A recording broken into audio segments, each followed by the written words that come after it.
बिस्मिल्लाहिर्रहमानिर्रहीम। Chapter number 2 mathematical method का groups का, और इसके हमने 3 लेक्चर ऑलरेडी कर लिए हुए हैं। Now we start lecture number 4। और लेक्चर नंबर 4 का हम आगाज़ करेंगे आइडेम्पोटेंट एलिमेंट क्या होता है। Idempotent element of a group, जो भी एलिमेंट लेना है वो हमेशा ग्रुप में से लेना है। तो let x is an element of a group G, then X is said to be idempotent। खाली idempotent भी लिख लें, if x का square is equal to x। वैसे ही जैसा आपने मैट्रिक्स में पढ़ा था, मैट्रिक्स में भी था आइडेम्पोटेंट मैट्रिक्स क्या होती है। वो मैट्रिक्स आइडेम्पोटेंट होती है जिसका स्क्वायर उसके इक्वल आ जाए। यहाँ आइडेम्पोटेंट मैट्रिक्स नहीं है बल्कि आइडेम्पोटेंट एलिमेंट है, बट टेक्निक बिल्कुल वही है। आगे हमारे पास थ्योरम है, छोटी सी और बहुत इजी है, और वो ये है कि द ओनली आइडेम्पोटेंट एलिमेंट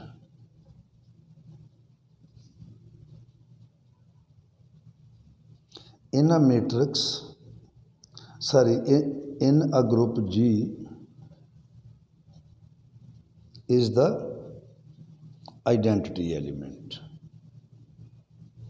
यानी कि ग्रुप में एक ही आइडेम्पोटेंट एलिमेंट होता है, और वो कौन सा identity is the identity element.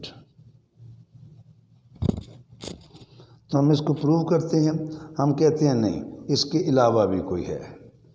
तो late X is a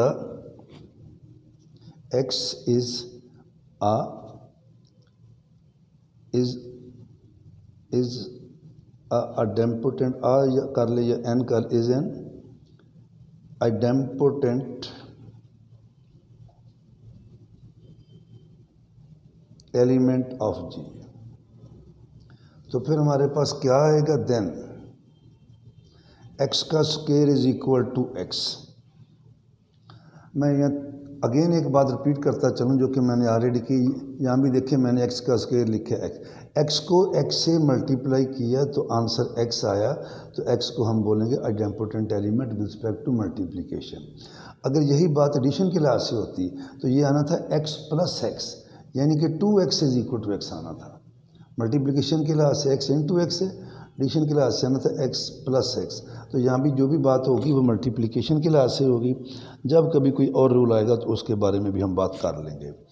it implies that, क्या करेंगे, x का स्क्वायर होता है x into x is equal to x।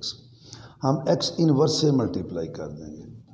इधर भी किया लेफ़्ट साइड पे, इधर भी करेंगे लेफ़्ट साइड पे। इसे लिख लेंगे इस तरह कि x इनवर्स इंटू एक्स, ये आ जाएगा x इनवर्स। ये जो इनटू है ये लिखें या ना लिखें, ये अंडरस्टूड है कि ये इनटू है। ये जो x इनवर्स इनटू x है, ये हमारे पास आ जाएगा आइडेंटिटी एलिमेंट। क्या आ जाएगा, e। ये आएगा आइडेंटिटी एलिमेंट, ये चीज़। It implies that e into x, और ये भी क्या आ जाएगा, e। और आइडेंटिटी जिससे भी मल्टीप्लाई होगी वही एलिमेंट आएगा, e। तो हमने तो कहा कि नहीं आइडेंटिटी नहीं, हमने कोई और एलिमेंट लिया x, और वो x किसके इक्वल आ गया, e के। तो यहाँ पे हमारी थ्योरम प्रूव हो गई। It implies that the only e is the idempotent element.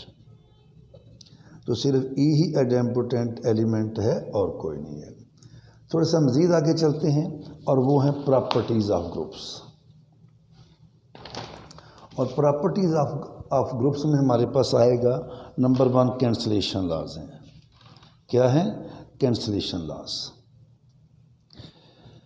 और वो उस बुक वाले ने थ्योरम लिखे, मैं थ्योरम लिख देता हूँ। Theorem for any 3 elements A, B, C of a group G,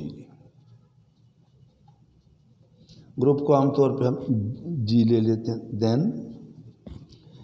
number 1 है ए B is equal to A C, it implies that B is equal to C. Number 2 है B A is equal to C A, it implies that B is equal to C. यहाँ A left side पे multiply हो रहा है, यहाँ ए right side पे।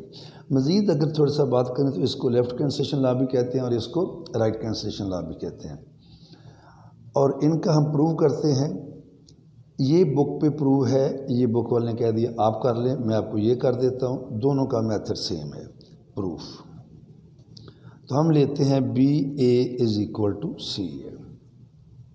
क्या करेंगे, इट इम्प्लाइज दैट, दोनों को राइट साइड पे ए इनवर्स से मल्टीप्लाई कर देंगे, तो ये आएगा सी ए इनवर्स।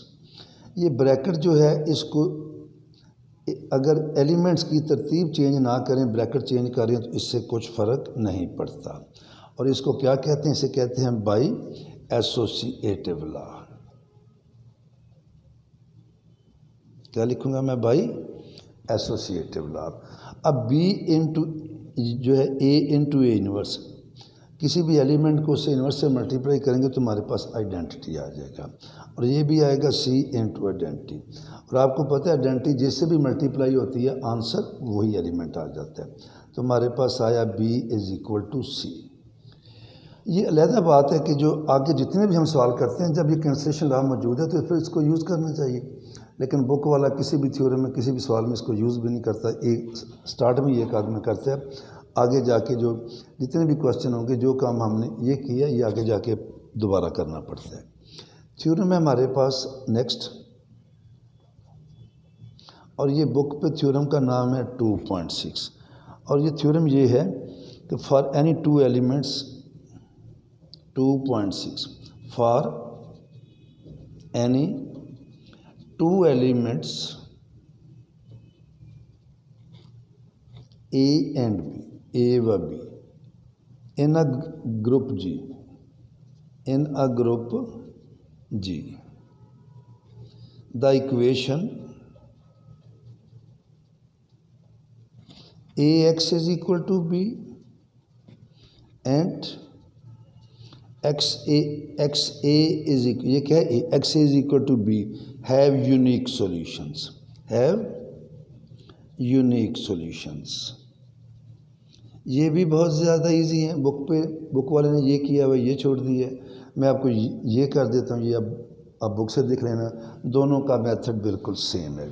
और ये वैसा ही है जैसा कि आपने वो मैट्रिसेस में भी हम ये चीज़ सीखते हैं। ए फर्स्ट ईयर में लेते हैं A X is equal to B, BSc या BS में लेते हैं A X is equal to B, इसी को हम सॉल्व करते हैं और ए राइट साइड पे जाके क्या हो जाता है, ए इन्वर्स हो जाता है। तो खैर हमने अब बात कर रहे हैं ये ग्रुप की, तो ये मैं ले रहा हूँ सॉल्यूशन, ये इसका प्रूफ। तो मैं ये पकड़ रहा हूँ x a is equal to b को, और इसी को लेके मैं इसका अप्रूव करूँगा। इसका सॉल्यूशन भी फाइंड करना है और ये भी प्रूव करना है कि इसका सॉल्यूशन जो है वो क्या है, यूनिक है। तो क्या करेंगे, हमारे पास है x a is equal to b, जिस तरह हमने ऑलरेडी पीछे वाले क्वेश्चन में किया। हमने ए फाइंड करना है, तो हम इसको लिखेंगे एक्स ए और ए इनवर्स राइट साइड, और इधर भी लिखेंगे ए इनवर्स राइट साइड। और यहाँ पे हम लगा देंगे associative law, x A inverse, और ये आ जाएगा बी ए इनवर्स, और इधर क्या लिखेंगे, बाई एसोसिएटिव लॉ। ये हो जाएगा हमारे पास X A into A inverse identity आ जाएगा, और आइडेंटिटी दोबारा एक्स से मल्टीप्लाई होकर हमारे पास क्या आ जाएगा, b is equal to a inverse. तो ये हमारे पास इस इक्वेशन का सॉल्यूशन आ गया है। और क्या सॉल्यूशन आया है, x is equal to b a inverse. अब हमने ये प्रूव करना है कि ये जो सॉल्यूशन है ये यूनिक है, यानी कि इसका यही आंसर है, इसके अलावा कोई इसका आंसर नहीं। तो हम सपोज करते हैं कि ये सॉल्यूशन यूनिक नहीं है और इसके एक की बजाय दो सॉल्यूशन है। नाउ वी सपोज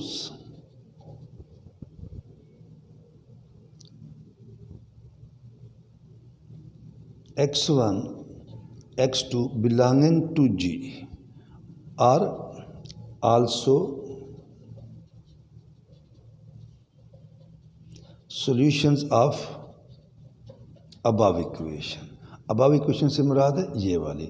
अब अगर ये दोनों इसके सोल्यूशन है तो जो भी सोल्यूशन होता है किसी इक्वेशन का वो उस इक्वेशन को सेटिस्फाई करता है, तो लिहाजा हम इसमें दोनों पुट कर देंगे।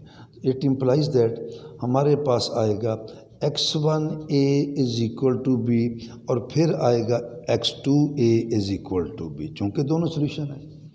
अब आप देखें x1a is equal to B है, x2a is equal to B है, तो हम क्या करेंगे, हम इन दोनों को कंपेयर करेंगे। तो कंपेयर बोथ, हमारे पास आएगा x1a is equal to x2a, ये सारी गलत हो गया है, x1a is equal to x2a।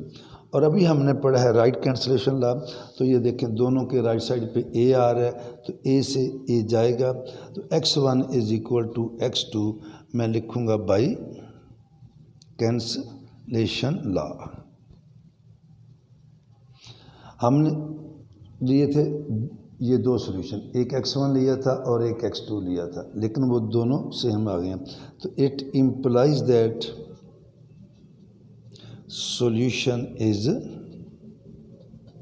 Unique. अगला टॉपिक है हमारे पास वो ये है, वो भी थ्योरम है, वो ऑलरेडी हमने फर्स्ट ईयर में भी की हुई है। वो ये वाली है थ्योरम के for two elements for A B belonging to G, आपने प्रूव करना है कि ए बी का inverse is equal to B inverse A inverse. इसके लिए भी हम क्या करेंगे, कंसीडर करेंगे। आपने लेना है ए बी और बी इन्वर्स ए इन्वर्स, और अगर इसको याद रखना है तो याद रखने के लिए मैं अलहदा थोड़ा सा आपको लिख देता हूँ। याद रखने का ये है कि ये देखें, ये चीज़ हमने प्रूव करनी है, ए b inverse is equal to B inverse A inverse. आप ये ऐसे क्रॉस लगा लें, तो आपने क्या लेना है, ये मैंने -1 इज इक्वल टू इस पर क्रॉस लगा दिया। आपने लेना है ए बी और बी इन्वर्स ए इन्वर्स। ये देखें ये चीज़ मैंने छोड़ दी है। जब इसको मल्टीप्लाई करेंगे तो इसे लिखेंगे a b b inverse A inverse, bracket change कर देंगे और यहाँ फिर लिखेंगे बाई एसोसिएटिव लॉ। अब बी इंटू बी इन्वर्स क्या आ जाएगा, आइडेंटिटी आ जाएगा। आइडेंटिटी को चाहे इन्वर्स से मल्टीप्लाई कर दें चाहे ए से, अगर आइडेंटिटी को ए से करेंगे तो क्या आ जाएगा, हमारे पास ए आ जाएगा, तो ये आ जाएगा ए इंटू ए इन्वर्स। और जब ए इंटू ए इन्वर्स क्या आएगा, आइडेंटिटी आ जाएगा। फिर इसको करते हैं, चूँकि इन्वर्स के लिए होता है ए बी या बी ए ले तो वो इक्वल आइडेंटिटी आने चाहिए। तो नाउ अब इसी को दोबारा करना है। अब हम लेंगे b inverse A inverse into a b, तो ये भी वैसे का वैसा ही है, बी इन्वर्स ए बी लिखेंगे और बाई लिखेंगे एसोसिएटिव लॉ। उसी तरह ये हो जाएगा बी इन्वर्स आइडेंटिटी आएगी और ये बी आएगा, और ये फिर आइडेंटिटी बी से मल्टीप्लाई होके बी इन्वर्स बी क्या आ गया, आइडेंटिटी। तो याद रखें जब दो एलिमेंट्स को मल्टीप्लाई करें आंसर आइडेंटिटी आता है। जब हम कहते हैं कि A B is equal to E, तो it mean B is inverse of A. जब आपने इनको मल्टीप्लाई किया तो it mean this is inverse, actually both of inverse of each other. अब हमने इसको लिखना कैसे है, हम इसे लिखेंगे it implies that B inverse A inverse is inverse of A B. It implies that, ये जो इंग्लिश में बात लिखी है इसी को मैथ में लिख देंगे, और मैथ में ऐसे लिखेंगे इन्वर्स ऑफ ए बी होता है ए बी का इन्वर्स, और इसका मतलब है इज इक्वल टू। तो ये हमारे पास आ गया बी इन्वर्स ए इन्वर्स।